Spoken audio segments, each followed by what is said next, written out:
कधी असं वाटलंय का तुम्हाला तुमच्या मनात खूप काही होतं पण योग्य वेळेस तुम्हाला शब्दच सुचले नाही किंवा बोललातच तर तुम्हाला नंतर असं वाटलं की हे मी वेगळ्या पद्धतीने बोलायला पाहिजे होतं?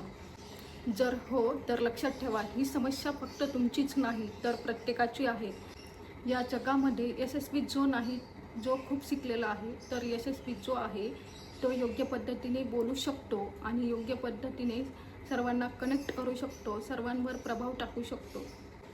तर या व्हिडिओमध्ये मी तुम्हाला देणार आहेत 10 पॉवरफुल कम्युनिकेशन टिप्स, ज्या तुमच्या बोलण्याची कला सुधारवतील. जर तुम्हाला त्या टिप्स हव्या असतील तर माझ्या चॅनलला नक्की सबस्क्राईब करा आणि हा व्हिडिओ शेवटपर्यंत बघायला विसरू नका. तर पहिली टिप्स अशी आहे की तुमच्या बोलण्यात वजन असलं पाहिजे.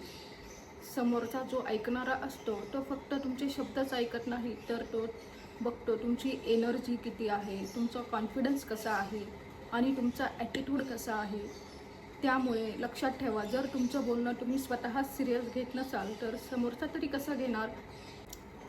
जेव्हा तुम्ही घाबरून बोलता त्यावेळेस त्या शब्दांची व्हॅल्यू कमी होते, पण जेव्हा तुम्ही स्पष्टपणे, ठामपणे आणि कॉन्फिडंटली बोलता तेव्हा छोट्या गोष्टीचाही इम्पॅक्ट खूप मोठा होतो, हे लक्षात घ्या. जेवढी तुम्ही स्वतःला व्हॅल्यू द्याल ना तेवढंच व्हॅल्यू समोरचाही तुम्हाला देईल, हे लक्षात ठेवा. आता मी सांगणार आहे tip number 2, eye contact maintain करणे. म्हणजेच ज्यावेळेस तुम्ही इतरांशी बोलता त्यावेळेस त्यांच्यासोबत आय कॉन्टॅक्ट ठेवला पाहिजे. आय कॉन्टॅक्ट ठेवणं ही एक मोठी ताकद आहे. त्याने असं दिसतं की तुम्ही कॉन्फिडंटली बोलत आहात आणि समोरचा तुमच्या बोलण्याला सिरियसली घ्यायला लागतो. जेव्हा तुम्ही एखाद्या व्यक्तीशी बोलत असाल आणि तुमचं लक्ष त्या व्यक्तीकडे नसेल, उगाचच तुम्ही इकडे तिकडे बघत आहात, हातातल्या घड्याळाकडे बघत आहात, नजर चोरत आहात, अशा वेळी समोरच्या व्यक्तीला वाटतं की हा फक्त टाईमपास करत आहे, हा काही सिरियसली बोलत नाही. त्यामुळे लक्षात घ्या, आय कॉन्टॅक्ट हा सगळ्यात महत्त्वाचा टूल आहे कम्युनिकेशन स्किलमधला. टिप्स नंबर 3 ही आहे की समोरच्याला समजून घ्या आणि मग बोला. हा एक खूप महत्त्वाचा मुद्दा आहे. ज्यावेळेस तुम्ही समोरच्याला समजून बोलता त्यावेळेस ते एक इमोशनल कनेक्शन बनतं.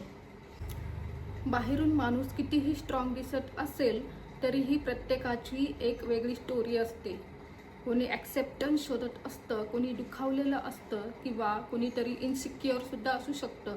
ज्यावेळेस तुम्ही हे सगळं समजून उमजून बोलाल त्यावेळेस तुमचं बोलणं हे थेट समोरच्याच्या हृदयात जातं आणि एक इमोशनल बॉन्ड तयार होतो.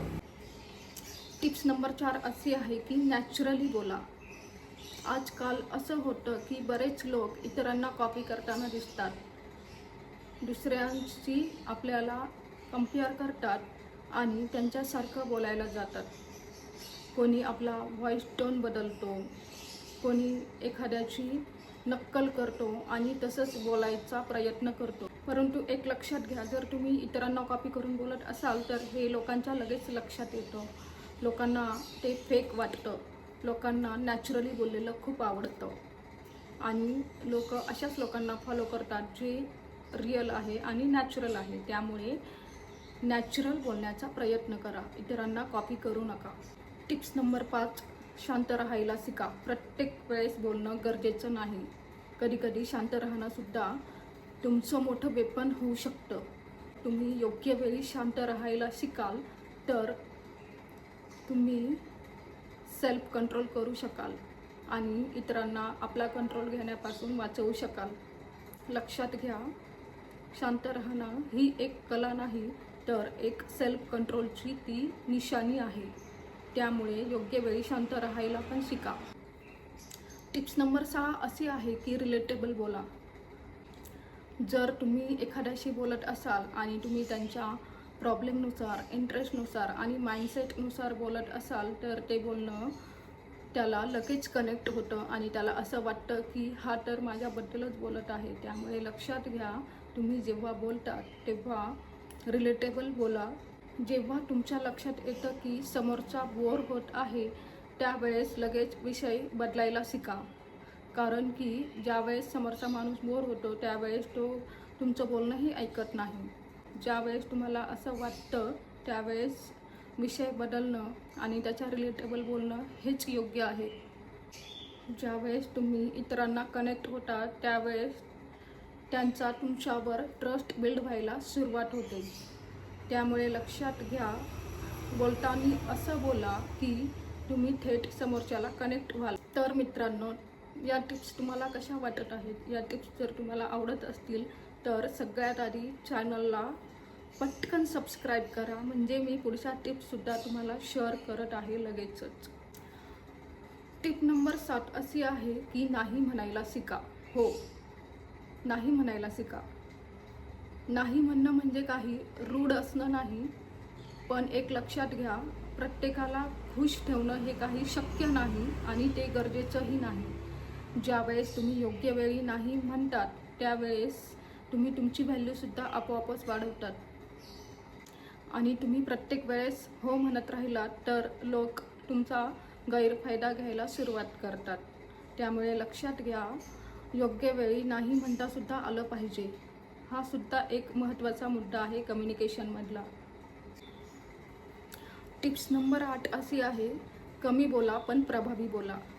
लक्षात घ्या, जास्त बोलणं म्हणजे स्मार्टनेस नाही. काही लोक खूप एक्सप्लेन करतात पण त्याचा इम्पॅक्ट 0 असतो. काही लोक खूप कमी बोलतात पण त्यांचा प्रभाव खूप लवकर पडतो. त्यामुळे लक्षात घ्या, शब्द कमी असले पाहिजे परंतु ते प्रभावी असले पाहिजे. अशाच लोकांना लोक लक्षात ठेवतात. त्यामुळे एक गोष्ट नेहमी लक्षात घ्या, वर्ड्स कमी असले तरी चालतील परंतु इम्पॅक्ट जास्त पाहिजे. अजून 2 टिप्स मी तुम्हाला सांगणार आहे. आता टिप्स नंबर 9 अशी आहे की ऐकायला शिका. हो, तुम्ही बरोबर ऐकलत, ऐकायला शिका. मी म्हणाल बोलण्याच्या कलेमध्ये हे काय नवीनच, तर पण चांगला लिसनर जो असतो तो सुद्धा चांगला कम्युनिकेटर असू शकतो. ते कसं काय मी तुम्हाला सांगते. आजकाल काय होतं, प्रत्येकाला फक्त बोलायचं असतं, ऐकून घ्यायला कोणीच तयार नसतं. जेव्हा तुम्ही गुड लिसनर असाल आणि दुसऱ्यांना ऐकून घेत असाल त्यावेळेस त्यांना असं वाटतं की हा मला समजून घेतो आणि इथूनच त्याचा तुमच्यावर विश्वास बसायला सुरुवात होतो. हे लक्षात घ्या, कम्युनिकेशन स्किलमध्ये विश्वास ही फार मोठी असेट आहे. त्यामुळे लक्षात घ्या, ज्यावेळेस तुम्ही इतरांशी बोलतात त्यावेळेस त्यांना तुम्ही ऐकून घ्यायला शिका, म्हणजे गुड लिसनर बना. टिप्स नंबर 10 अशी आहे की बॉडी लँग्वेज. होय, तुम्ही बरोबर ऐकलं, बॉडी लँग्वेज. पण बॉडी लँग्वेज फक्त तुमचीच नाही तर समोरच्याची सुद्धा वाचायला शिका. तुम्ही जेव्हा बोलतात तेव्हा कॉन्फिडंटली बोलतात इथपर्यंत तर ठीक आहे, परंतु ज्यावेळेस तुम्ही बोलतात त्यावेळेस समोरच्याचे एक्सप्रेशन, त्याची बॉडी लँग्वेज कशी आहे, त्याचे डोळे काय सांगत आहे हे सुद्धा तुम्ही वाचायला हवं. कारण की ज्यावेळेस तुम्ही बोलतात त्यावेळेस जर समोरचा इंटरेस्टेड नसेल तर तुम्हाला ते लगेच कळेल आणि सिच्युएशननुसार तुम्ही तुमचा विषयसुद्धा चेंज करायला हवा. आणि तुम्ही जर असं करण्यात यशस्वी झालात तर तुम्ही फारच चांगले कम्युनिकेटर व्हाल, यात काही शंकाच नाही. तुमच्या लक्षात आता एक गोष्ट आली असेल की बोलणं ही फक्त एक कला नाही, तो एक प्रभाव आहे आणि एक सायकोलॉजी आहे. ज्यावेळेस तुम्ही या 10 टिप्स ॲप्लाय करून बोलण्याचा प्रयत्न कराल त्यावेळेस लोक फक्त तुमचं बोलणं ऐकणार नाही तर तुम्हाला लक्षात ठेवतील. जर तुम्हाला हा व्हिडिओ आवडला असेल तर नक्की लाईक करा, शेअर करा आणि चॅनलला सबस्क्राईब करायला विसरू नका. धन्यवाद.